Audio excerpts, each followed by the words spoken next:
This is Sauti Kuu. We work with kids who are from 4 to 25 years old. I want them to be hungry for something better, because the minute they're hungry for something better, they will work harder to get it.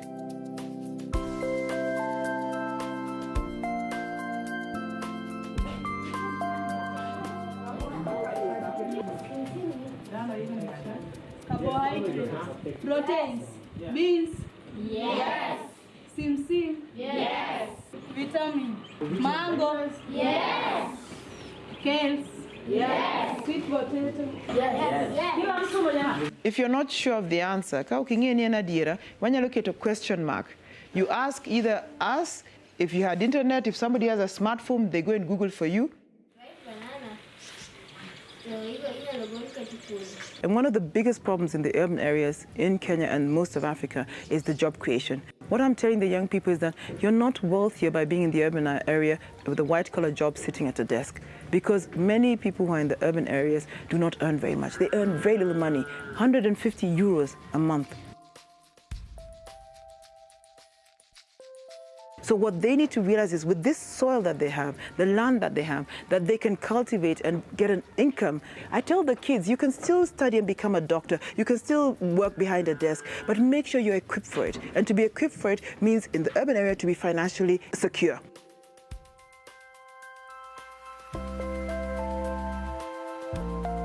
Everything we've grown here, partly it is food, it is fruit. Here we have our oranges, and we do the aesthetics. We grow these plants, but at the same time, it's not just aesthetics, because this is also medicinal. Aloe vera, again, medicinal. So all these things are things that we're looking at, possibilities of how the community can realize how valuable what they have.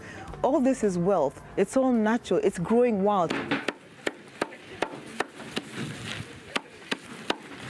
These goats normally feed on napier, shrubs, caliandra, and leucaena. Big livestock is more complicated to keep. Cows need more places to go and get grass and eat grass. So what we introduced is, we're going to keep goats, because when we give the goats to the children to take home and breed them and make an income from them, they have a smaller space that they need to keep the goats in. And we take all of the dropping, and that dropping becomes manure. There's one of our goats. Hi, good morning. How are you? The challenges we face, people who are in the countryside, they come back to retire, or they're considered failures, and whoever is farming is considered a failure. They forget that that's what feeds them. And on top of that, the rural schools, when they punish children, they make them go to the farm. So you see farming as a punishment, which of course, if it's a punishment, nobody wants to do it. That's why I always say poverty is no excuse. Poverty is a creation in our minds, in our heads. Yes, we do need money. There are certain things we need money for, but not for everything. And if we can get everything else, especially for the people in the rural area, in the countryside, from the land, we will be wealthier by that. And because most of Africa, this is my opinion, is not yet so populated, most of Africa is still rural, we have a chance. So don't see yourselves as poor because you come from the rural area. See yourselves as rich, you just haven't organized yourself. My grandmother still uses the traditional medicines. If I'm feeling ill, she uses the traditional medicine on me, and then we talk about it. And sometimes even I notice I'm a bit reserved and a bit scared. Oh, she wants me to drink that. How can I be sure? You know, you're almost feeling like you need the guy in the white coat to give it a tick and check and say, okay, it's okay, before you do it. But she's 95. She's managed to look after herself using what she has to get what she needs in order to live this long. This is our demonstration garden. This is where we invite the parents to come and see what we are planting here, so that they can't argue and say, oh, you've planted that, but that's because you are, we can't do it. And we say, why not? You have exactly the same soil that we are using.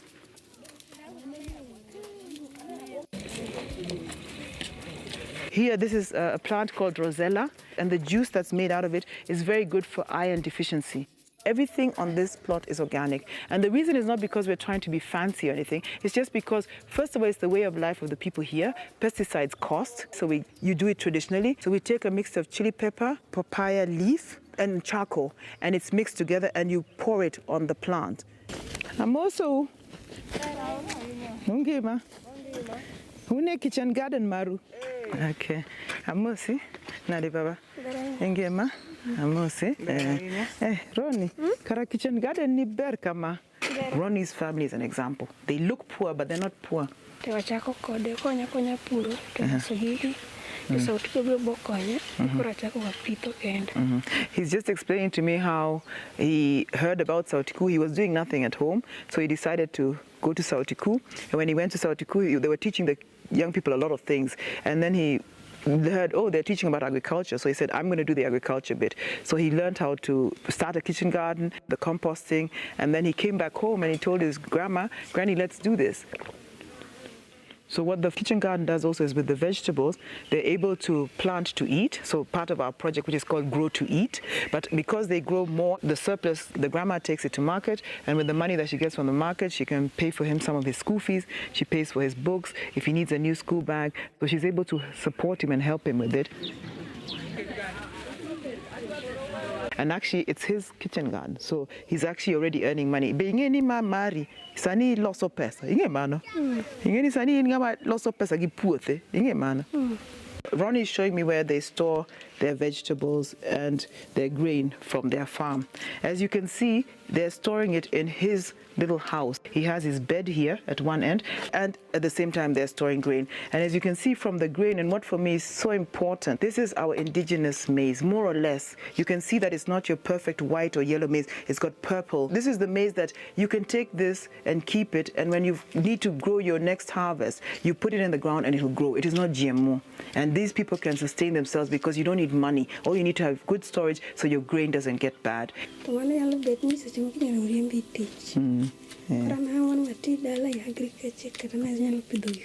I asked Ronnie about why he prefers to be a farmer eventually, and why doesn't he want to be in an office. Many kids want to go to Nairobi and end up in an office.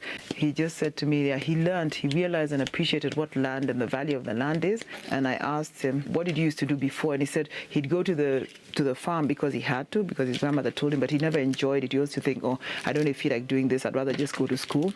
And now he's appreciating and understanding what it means to farm the land. So he does it and enjoys it. So every Saturday he's in his kitchen garden. Every Saturday he's helping his grandmother with the farm when he's not at school.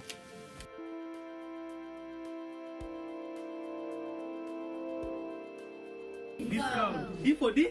Discount.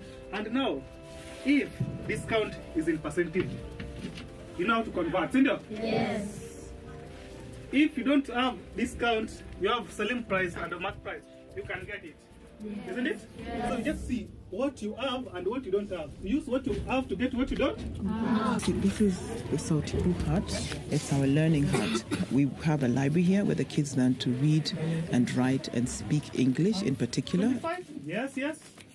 The rural kids, I always feel, and it really frustrates me, they're disadvantaged because they are going and doing exams at every stage in their school life in English, when English is not their first language, it's not their second language, and sometimes it's not even their third language. All this one. Let's go back to our commission and discount. How do we equip our children to succeed in that constellation? 3/4 of the rural kids who don't pass exams is not because they're not smart, it's because they didn't understand. They didn't understand the question, and if they understood the question, they couldn't articulate themselves so that they could be understood, so the question could be right, and that is a crime.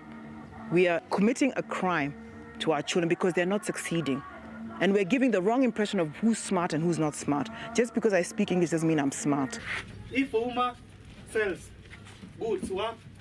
Africans are so much smarter in many ways, so much more flexible, and so much more richer in what they really know and what they contain, the potential in us. Because we adapt, we take on so many cultures, so many languages, and we excel.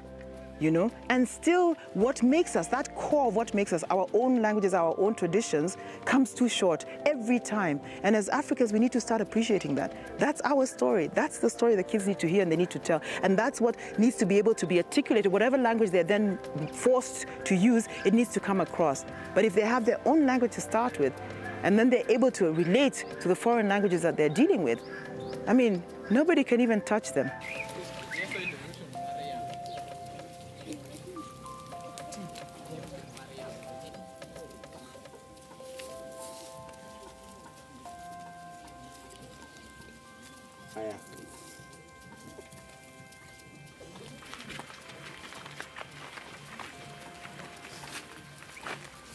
We have this teepee, which is now looking a bit faded, and what we call it is the reflection space. We have children that are sometimes very aggressive, and the way they treat each other, I see it every time because that's how they get treated. There are many kids in one family. So when they do that here, we tell them this is a gentle space, this is a space where it's non-threatening, this is a safe space. And any child that is in here, we know that we have to give them their space.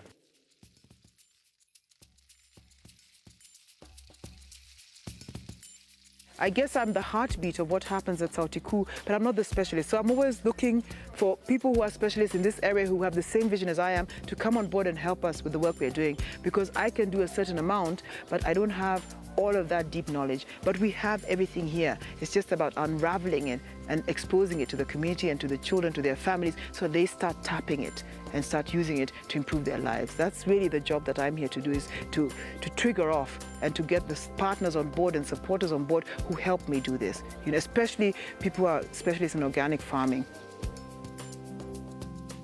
This space is actually the vocational center. It's more or less the heart of what we're going to be doing here, because this is a space where youth are going to learn different skills, vocational skills, around construction, everything that has to do with building a house. So what I'm telling the youth at Sauti Kuu is to learn a skill that will earn you money. With the money you earn, if you can save it well, look after it, you can still educate yourself, you can still go to university, you can still get that degree to become a doctor, an architect, or whatever.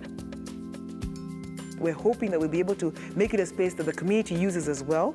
And that way, as we try to make the families sustainable economically in the way they live their lives and give them food security and livelihood security, we also as an organization have to look at how we give ourselves security and how we become sustainable.